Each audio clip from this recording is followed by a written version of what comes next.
Hello everyone, কেমন আছো সবাই? আজকে আমরা ক্লাস 5 এর সর্বশেষ পৃষ্ঠা 111 পড়ব। তো এই বছরের এইটাই সব শেষ। তো দেখো, রাইটিং এ স্টোরি, গত দুইটা ক্লাসে কিভাবে একটা গল্প লিখতে হয়, কিভাবে সেগুলো ফরম্যাট করতে হয় সেটা শিখেছি। আজকে আমরা অ্যাকচুয়ালি গল্পটা লিখবো। হুম তো যদি ক্লাসটা না করে থাকো, আমি সাজেস্ট করব ডেসক্রিপশনে প্লেলিস্টের লিংক আছে, সেখান থেকে করে আসো। তো চলো দেখি। নাও, এখন রাইট এ স্টোরি, একটা গল্প লেখো। ফ্রম দ্য বিগিনিং, শুরু থেকে, টু দ্য এন্ড, শেষ পর্যন্ত। ফলোইং, অনুসরণ করে, দ্য পিকচার্স, ছবিগুলো, ইন 4.1। গিভ এ টাইটেল, একটা শিরোনাম দাও। টু ইউর স্টোরি, তোমার গল্পের। তো চলো, গল্পটা আমি লিখছি। তুমি তোমার মতো করে লিখতে পারো।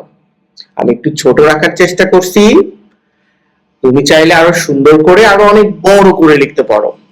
তো দেখো, আমি শিরোনাম দিয়েছি the kind boy and the dear, মানে দয়ালু ছেলে বা বালক এবং হরিণ। আচ্ছা, কেন দিলাম? কারণ পুরো গল্পের মধ্যে একটা ছেলে আর একটা হরিণ, এই দুইটা মেইন ক্যারেক্টার ছিল। তো আমি এদেরকে দিয়েই গল্পের শিরোনাম তৈরি করেছি। দেখো, এখন গল্পের প্রথম অংশ ইন্ট্রোডিউস করানো হবে, প্লট দেখানো হবে। অনস, এক সময়, এ কাইন্ড বয়, একটা দয়ালু ছেলে, নেমড রবি, রবি নামের ছিল, লিভড নেয়ার, বাস করত, কিসের নিকটে? এ ফরেস্ট, বনের নিকটে। ওয়ান ডে, একদিন, হি স, সে দেখলো, এ বিউটিফুল ডিয়ার, একটা সুন্দর হরিণ, কট মানে আটকা পড়ছে, ইন এ হান্টার্স নেট, শিকারীর জালে। এই যে অ্যাপোস্ট্রোফি-এস, তাহলে শিকারীর, হান্টার হলো শিকারী, আর হান্টার দেওয়ার পরে অ্যাপোস্ট্রোফি-এস দিয়ে শিকারীর। দ্য ডিয়ার, হরিণটি, ওয়াজ ভেরি স্কেয়ার্ড, খুবই ভীত ছিল, আটকা পড়ছে, শিকারী আসলে তো তাকে মেরে দিবে। রবি ওয়ান্টেড টু হেল্প, রবি সাহায্য করতে চাইলো। হি কুইকলি, সে দ্রুততার সাথে, আনটাইড, আনটাইড মানে হলো খুলে দেওয়া, বাঁধন মুক্ত করা, দ্য নেট, নেটকে খুলে দিল বা কেটে দিল। সুন, শীঘ্রই, দ্য ডিয়ার মানে হরিণটি, ওয়াজ ফ্রিড, মুক্ত হলো। শি রান ব্যাক, সে দৌড়ে ফিরে গেল। ইনটু দ্য ফরেস্ট, বনের ভেতর। অ্যান্ড, এবং, রবি হ্যাপিলি, খুশির সাথে বা আনন্দের সাথে, ওয়াচড, দেখেছিল, হার গো, তাকে যেতে দেখলো।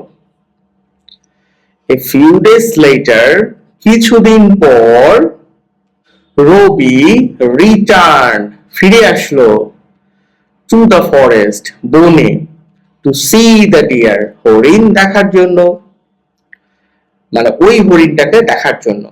সারপ্রাইজিংলি, অবিশ্বাস্যভাবে, দ্য ডিয়ার, হরিণটি, কেম টু সি হিম, তাকে দেখার জন্য আসলো। With her cute little calf, তার সুন্দর ছোট্ট ছানাটাকে নিয়ে। দ্য ডিয়ার, হরিণটি, স্টুড উইথ হার বেবি, তার বাচ্চাটাকে নিয়ে দাঁড়িয়ে থাকলো। অ্যান্ড রবি, এবং রবি, হ্যাপিলি, আনন্দের সাথে, ওয়াকড ব্যাক হোম, বাড়ি ফিরে আসলো। তো আজকে এ পর্যন্তই ছিল। আশা করি এই বছর তুমি আমার সাথেই থাকছো এবং বাকি সময়টাও থাকবা। তোমাদের জন্য আরো কিছু ইন্টারেস্টিং ভিডিও আসতে যাচ্ছে। ভালো থেকো সবাই, সাবস্ক্রাইব করে দিও,